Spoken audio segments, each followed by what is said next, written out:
The mass production of the all-new 2023 Honda CR-V, the 6th generation model, has started in Canada.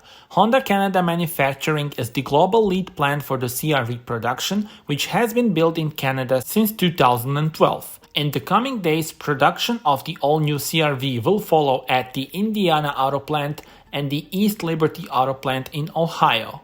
CR-V is America's best-selling crossover for the last quarter century, and the all-new model gets bolder styling, increased performance, and greater functionality.